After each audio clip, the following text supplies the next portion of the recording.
अध्यात्म विज्ञान कोई धर्म या संप्रदाय नहीं है, ये स्पिरिचुअल साइंस है जो कुदरत के कानून पर आधारित है। ये विज्ञान पूरे ब्रह्मांड के सभी रहस्यों को उजागर करता है और जीवन के सभी पहलुओं को समझने के लिए एक नई दृष्टि देता है। इसी को आर्ट ऑफ विजन कहते हैं, दुनिया को देखने की एक नई दृष्टि, जो अध्यात्म विज्ञानी परम पूज्य स्वामी श्री कमलेशानंद जी के निर्देशन में सनातन सत्य का अनुसंधान कर हमारे जीवन को प्रकाशित करे। जय सच्चिदानंद। कोई पण धर्म ने તમે જુઓ, કોઈ પણ ધર્મનું ડેવલપમેન્ટ કે ધર્મની વાત કરું બરાબર ધ્યાનથી સાંભળજો, કોઈ પણ ધર્મનું ડેવલપમેન્ટ એની વધારેમાં વધારે શુભ ક્રિયાઓને કેટલા વ્યક્તિઓ ફોલો કરે છે એના આધારે એનો વિકાસ થાય, જેને મુક્તિના માર્ગ સાથે લેવા દેવા નથી પણ શુભાશુભ જ્ઞાન સાથે લેવા દેવા છે। સમજાય છે? પરિવાર સમજાય છે? એટલે આવું થઈ જાય એટલે પેલું મૂળ જ્ઞાન શું થાય? કસી જાય।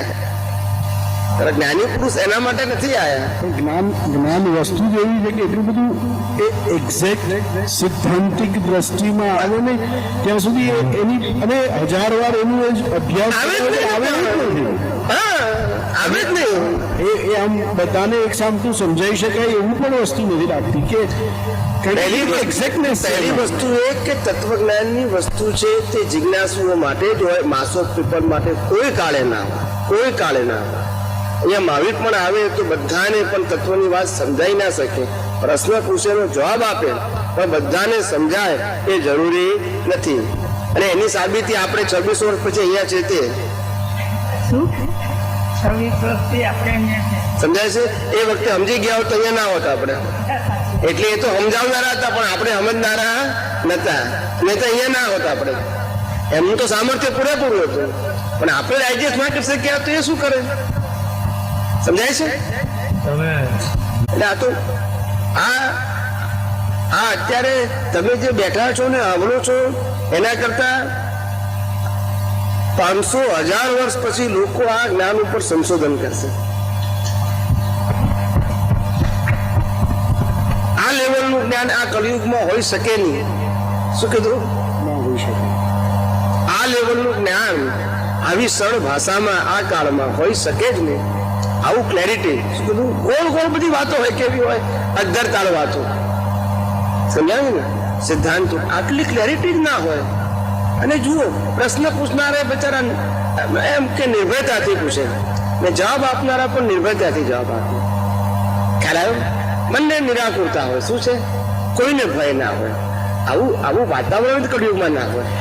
આપણે જે કહ્યું નિર્ભયતા વાળું વાત હોય ઉત્પન્ન થાય, હમણાં પૂછીશ તો શું જવાબ આપશે? બધાને કેવું લાગશે? બધાની વચ્ચે આવું કહેશે તો એવું ના હોય। બધા નિરાકુરતા હોય, નિર્ભયતા હોય। શું હોય?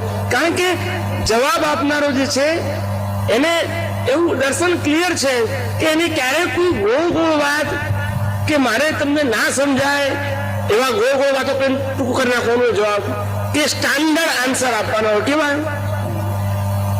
જ્ઞાનની અંદર તમે જ્ઞાનના પ્રશ્નો પૂછો, વ્યવહારના પ્રશ્નો પૂછો તો ભોગવે તેને બોલું, અથડામણ ટાળો, બન્યું તે ના આવે। અને ચોથું એડજસ્ટ એવરીવેર, આ વ્યવહાર જ્ઞાનમાં આવે। અને તત્વજ્ઞાનમાં જવાબ કેવા હોય? નિશ્ચય કરો, પ્રતિક્રમણ કરો, સામાયિક કરો, પુરુષાર્થ કરો, ખ્યાલ આવી ગયો? અને આજ્ઞા મારો। આ 5, આ 4 ને 5 9 જવાબ તૈયાર જ હોય, પ્રશ્ન જવાબ ગમે તે હોય, પ્રશ્ન ગમે તે હોય। શું કીધું? અને સ્ટાન્ડર્ડ આન્સર કહેવાય। શું કહેવાય? 5 ને 4 9 જવાબમાં તમારા બધા સત્સંગાઈ જાય પણ એ જ્ઞાની ના કહેવાય।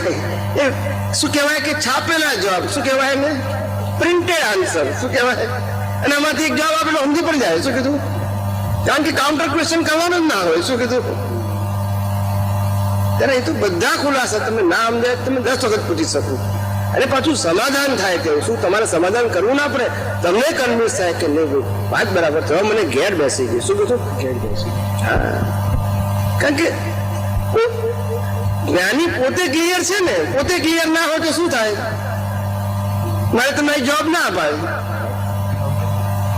અને અમે કહીએ છીએ કે આ બધા માટે છે જ નહીં, શું કીધું?